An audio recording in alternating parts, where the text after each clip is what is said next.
पाकिस्तानी सियासत से जुड़ी कुछ खबरें आज आपके साथ शेयर करनी है और उसका ताल्लुक जो है वो मौजूदा हुकूमत के इत्तेहादियों के साथ है। ये जो MQM है ये आज भी उन्हीं लोगों के ऊपर मुश्तमिल है जो अल्ताफ हुसैन के साथ काम करते रहे हैं। मेरी बात ना सुनी तो मैं 1 मिनट में जो है वो बाहर चला जाऊंगा, और वो अक्सर ये करते भी थे। एक आपके इत्तेहादी जो कि इस वक्त टेक्निकली बाप पार्टी के सरबराह भी हैं, उन्होंने डायरेक्टली अपने दूसरे इत्तेहादी को जो है उनके सरबराह को ये साफ साफ कहा कि जी आप अपने वफाकी वजीरों को संभालें।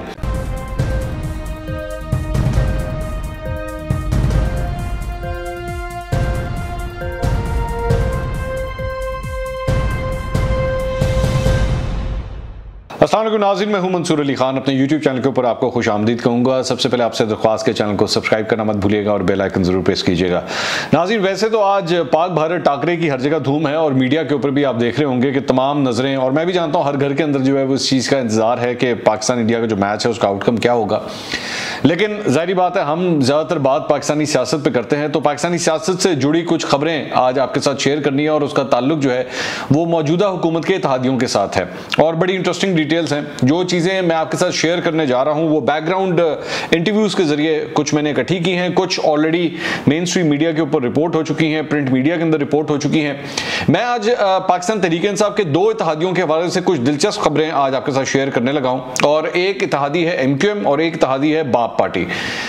सबसे पहले जरा MQM के बारे में बात कर लेते हैं, चूंकि कल MQM की जानिब से एक बयान सामने आया और बड़ा इंटरेस्टिंग बयान था। उसका ताल्लुक इस बात से था कि खालिद मकबूल सिद्दीकी जो MQM की सरबराही करते हैं, MQM पाकिस्तान की, उनका ये कहना था कि जी हम क़ब्ल उस वक्त इंतखाबात की हिमायत करते हैं। और इसको बड़ा सीरियसली लिया गया चंद क्वार्टर्स की जानिब से कि MQM इस किस्म का बयान क्यों दे रही है। मैं आपको इसकी पूरी डिटेल बताऊंगा और मुझे जो चंद तफसीलात पता लगी हैं मैं वो भी आपके साथ शेयर करूंगा। देखिए, पहली बात तो ये कि ये जो MQM है ये आज भी उन्हीं लोगों के ऊपर मुश्तमिल है जो अल्ताफ हुसैन के साथ काम करते रहे हैं। और अल्ताफ हुसैन जब अपने वक्त में पॉलिटिक्स करते थे, मतलब उनका बड़ा एक एक्टिव किरदार था यहाँ पे, तो उनके पॉलिटिक्स के अंदर जो है वो एक पाँव अंदर गवर्नमेंट के और एक पाँव हमेशा बाहर होता था। वो हमेशा जो जिस हुकूमत के साथ इत्तेहाद करते भी थे उसको बार बार वो यही एक इमेज देते थे कि मेरी बात ना सुनी तो मैं 1 मिनट में जो है वो बाहर चला जाऊंगा, और वो अक्सर ये करते भी थे। और पाकिस्तान पीपल्स पार्टी के साथ जब उनके इत्तेहाद हुआ तो उन्होंने कई बार जो है वो हुकूमत छोड़ी और कई दफा जो है वो हुकूमत के अंदर वापस भी आ गए। यहां पे अभी भी वही पॉलिटिकल DNA जो है वो आज भी इन MQM के रहनुमाओं के अंदर मौजूद है। खालिद मकबूल सिद्दीकी साहब ने ये जो कुछ भी बात कही है, मैंने इसकी जो बैकग्राउंड डिटेल्स MQM के चंद लीडर से मेरी बात हुई और जो मुझे पता लगी है वो ये है कि इनकी जो मीटिंग हो रही थी MQM के रहनुमाओं की, उसमें कतई तौर पे हुकूमत को छोड़ने के हवाले से एज सच कोई डिस्कशन नहीं हुई। ये मैं आपको बिल्कुल वसूख से बात बता रहा हूँ। ये बेसिकली क्यों हुआ है मैं अभी आपको समझाऊंगा। ये बाहर जब वो खालिद मकबूल सिद्दीकी साहब प्रेस कॉन्फ्रेंस करने के लिए आते हैं, मुख्तलिफ सवालों के जवाब देते आखिर में जाके जो है वो जब उनसे ये सवालात होते हैं तो उसके जवाब में वो ये सारी बात करते हैं। अब उसकी वजह क्या है, मैं उसकी वजह आपको बता देता हूँ। ये बात है बजट से पहले की।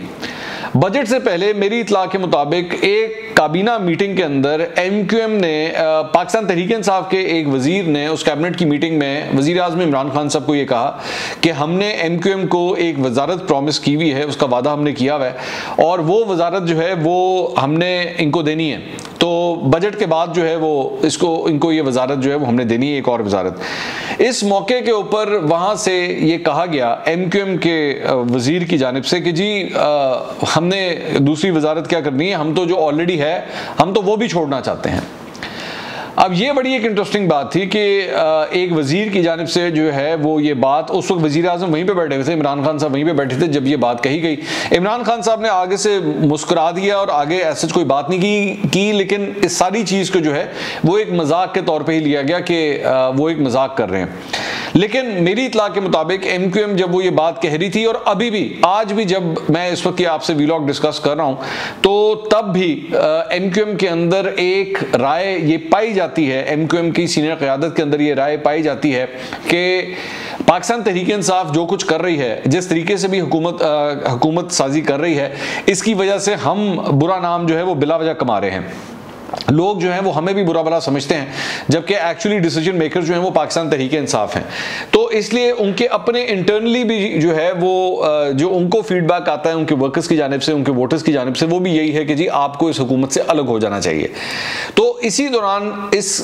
MQM के इस दस्ते के अंदर जो है वो एक ये राय भी है कि अगर हम हुकूमत से अलग नहीं होते तो कम से कम हम काबीना से जरूर अलग हो जाएं, कैबिनेट से हम रिजाइन करें और रिजाइन करके हम बैठे ट्रेजरी बेंचेस के ऊपर ही रहें, ताकि हुकूमत जो है वो कायम रहे। ये ना हो कि हमारे इधर जाने से जो है वो हुकूमत गिर जाए, लेकिन हम कम से कम ट्रेजरी बेंच वो कैबिनेट से हम रिजाइन कर दें, अपनी अपनी पोर्टफोलियोज हम छोड़ दें और हम यहाँ पे आ जाएं। अच्छा, इंटरेस्टिंग बात यह है कि इस वक्त इनके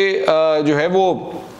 जो एक वजीर हैं फरूक नसीम साहब, उनका बड़ा मसला है। उनका मसला क्यों है? क्योंकि वो इस वक्त MQM के कंट्रोल में नहीं है। यहां तक कि उन्हें जब वजीर कानून बनाया भी गया था तो उस वक्त भी ये कहा गया था कि MQM के कोटे से आउट होके फरूक नसीम को जो है वो ये वजारत दी गई है और इसका MQM के कोटे के साथ कोई ताल्लुक नहीं है। और ये बात दोनों साइड्स को पता है, ये पाकिस्तान तहरीक इंसाफ को भी पता है और ये बात MQM को भी पता है कि फरूक नसीम साहब जो है वो MQM के कोटे के वजीर नहीं है।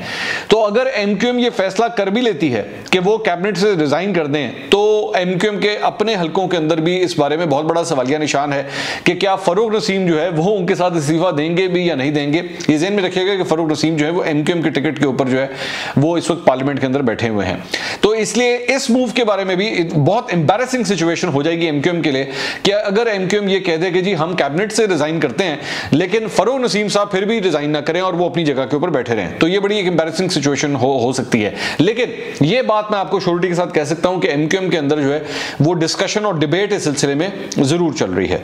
दूसरी बात MQM से जुड़ी एक और भी मैं आपको बता दूं कि डॉन के अंदर ये रिपोर्ट हुआ कि साबिक गवर्नर सिंध डॉक्टर इशरत अल इबाद, जो कि one of the longest serving, बल्कि शायद सबसे लॉन्गेस्ट सर्विंग गवर्नर रहे हैं किसी भी सूबे के पाकिस्तान में,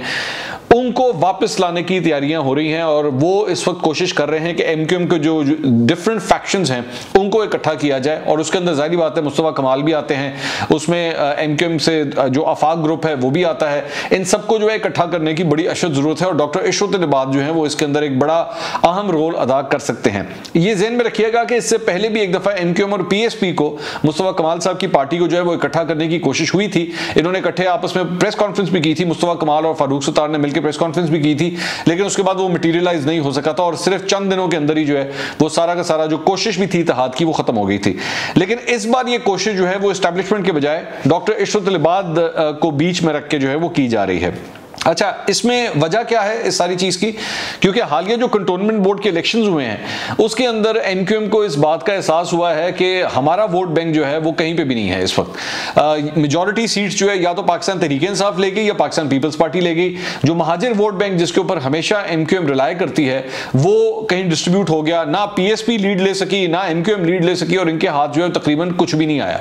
तो शायद ये भी वजह है कि उनको इस बात का एहसास हो गया है कि हमें जब तक हम ये सारे फैक्शंस आपस में मिलेंगे नहीं, तो एक जगह से हम सेंटर की जानिब से यानी कि पाकिस्तान तहरीक इंसाफ की हुकूमत जो है वो आके हमारा स्पेस जो है वो कैप्चर कर रही है, दूसरी जगह से प्रोविंशियल गवर्नमेंट पाकिस्तान पीपल्स पार्टी की है वो भी हमारी स्पेस जो है वो आके कैप्चर कर रही है। तो अगर हमने आपस में मिलकर कुछ ना किया जल्दी तो फिर हमारा नामो निशान वैसे ही मिटना शुरू हो जाएगा। इसलिए भी ये थॉट प्रोसेस इस वक्त MQM के अंदर चल रहा है कि हम कैबिनेट से जो है वो रिजाइन करें, रिजाइन करके बेशक ट्रेजरी बेंचेस के ऊपर बैठे रहें और इसके साथ साथ अपने सारे फैक्शंस को जो है वो इकट्ठा करें ताकि एक मजबूत कुव्वत के तौर पे जो है हम दोबारा सर उठा सकें। तो ये तो हाल है एक इत्तेहादी का। एक जो वो एक इस इत्तेहादी के अंदर क्या चल रहा है वो मैं आपको बताऊंगा। बाय द वे एक तीसरा इत्तेहादी मैं अभी आपको बताना भूल गया, उसके बारे में मैं एंड के ऊपर बात करूंगा। दूसरा इत्तेहादी है वो बाप, और बाप के हवाले से मैं आज जब ये वीलॉग रिकॉर्ड कर रहा हूं अभी तक जो मुझे आज की जो खबर आ रही है, जाहिर बात है अभी 24 घंटे में कुछ भी बदल सकता है, लेकिन आज की जो मेरे पास खबर आ रही है वो ये है कि जाम कमाल साहब कल अपनी वजारत आला नहीं बचा पाएंगे और वो इस ओहदे के लिए उन्होंने जितनी कोशिशें करनी थी वो नाकाम हुई हैं। और अब जो अपोजिशन और उनके जो नाराज अरकान हैं उनकी तादाद इतनी ज़्यादा हो चुकी है कि जाम कमाल साहब के लिए अब बचना जो है वो बहुत मुश्किल है। और ये बात जो है वो मुझे जाम कमाल के अपने आसपास के जो सोर्सेज हैं उनके, वो मुझे खुद इस बात के बारे में बता रहे हैं कि नंबर्स जो हैं वो अपोजिशन ने या उनके जो नाराज अरकान हैं उन्होंने पूरे कर लिए हैं। और जिसकी एक बहुत बड़ी निशानी जो है वो जाम कमाल साहब ने आज चंद ट्वीट्स की हैं उससे भी नजर आता है कि उसके अंदर वो बार बार ये कह रहे हैं कि जी ये जो दूसरा टोला है जो कुछ मेरे खिलाफ कर रहा है वो ताकत की खातिर और लालच के अंदर आके जो है वो ये सारा कुछ किया जा रहा है। मतलब वो अपने जो नाकदीन है, जो उनके मुखालिफिन है, उनको तनकीद का निशाना बना रहे हैं। लेकिन उनकी ट्वीट्स के अंदर जो सबसे इंटरेस्टिंग ट्वीट है वो उनकी आखिरी ट्वीट अभी तक की है जो मैं आपको कोट कर रहा हूं। उसमें वो ये लिखते हैं और बड़ी फैसिनेटिंग डिटेल है जो मैं भी आपके साथ शेयर करने लगा हूं। अपनी ट्वीट में वो लिखते हैं, I would ask honourable prime minister Imran Khan if he seriously tells some of his federal ministers not to fiddle with Balochistan internal matters and they should give space to PTI provincial hierarchy to play its responsibility and role। ये basically जाम कमाल साहब कह रहे हैं कि इमरान खान साहब को अपने वजीरों को संभालना चाहिए, अपने वफाकी वजीरों को संभालना चाहिए कि वो बलूचिस्तान के इंटरनल अफेयर्स के अंदर जो है वो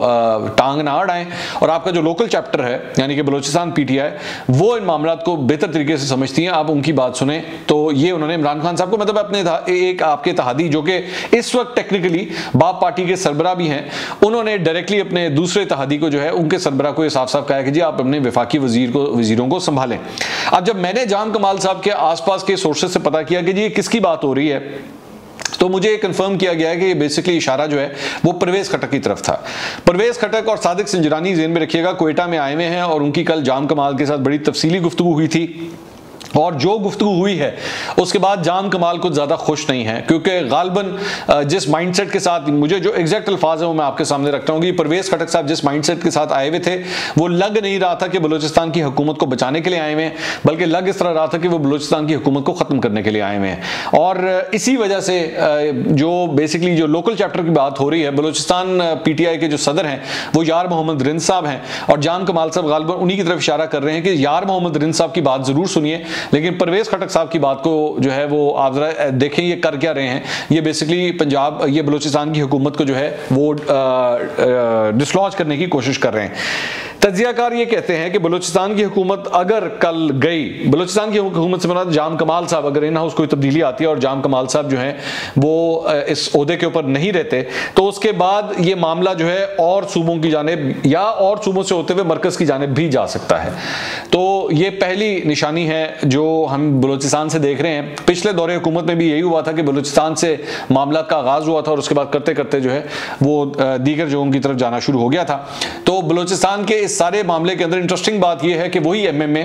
जिसमें JUIFA के लोग बैठे हुए हैं वो पहले ये बात करते थे कि जी बाप पार्टी के लोगों से मिलके आपने सेनेट का ऑपोजिशन लीडर चुन लिया था, लेकिन अब उन्हीं बाप पार्टी के नाराज लोगों के साथ मिलके जो CM बलूचिस्तान है उनको उतारने की पूरी तरह तैयारी हो रही है। और कल सुबह 11 बजे इस सिलसिले में वोटिंग होनी है बलूचिस्तान असेंबली में। कल तक जो है वो ये काफ़ी हद तक वाज़ेह हो जाएगा कि वज़ीर आला बलूचिस्तान जो है वो अपनी सीट बचा सकते हैं या नहीं, लेकिन अब तक की हालात जो है वो यही लग रहा है। तो मैंने जब उनके चंद करीबी ज़राए से पूछा कि जी आप क्या देख रहे हैं, क्या बचा पाएंगे या नहीं, तो उन्होंने कहा कि जी हम इस उम्मीद के ऊपर हैं कि लोग अपने ज़मीर के ऊपर जो अगर वोट दें तो ये पार्टी, ये हमारी हुकूमत जो है ये बच भी सकती है। तो लेकिन जाहिर बात है यहाँ ज़मीन के ऊपर कौन वोट देता है, जो लोग भी वोट देते हैं वो अपने मफादात के ऊपर देते हैं। अब आ जाएं पाकिस्तान तहरीक इंसाफ के तीसरे इत्तेहादी के ऊपर। मेरी नज़र में ये जो दो इत्तेहादी हैं जिनकी मैंने आपसे बात की है, इनसे सबसे ज़्यादा अहम और सबसे ज़्यादा जो बड़ा इत्तेहादी है मैं जिसे समझता हूँ वो है मुस्लिम लीग काफ। मुस्लिम लीग काफ जब तक किसी किस्म की कोई मूव नहीं करेगी, चाहे वो पंजाब के अंदर हो चाहे वो मरकज़ के अंदर हो,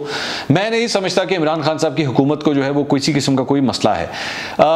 इस वजह से ये कि अभी तक इस सारे मामले पर जो कुछ भी हो रहा है उस पर परवेज़ इलाही साहब का कोई ऐसा बड़ा बयान नहीं आया जो पाकिस्तान तहरीक इंसाफ की हुकूमत के लिए परेशान कुन हो। नंबर्स डिस्कस हो रहे हैं पंजाब के अंदर, चहमगोइयां हो रही हैं, मुख्तलिफ जगहों के ऊपर जो है वो बैठ के नंबर गेम जरूर खेली जा रही है, लेकिन परवेज इलाही साहब की जानिब से अभी तक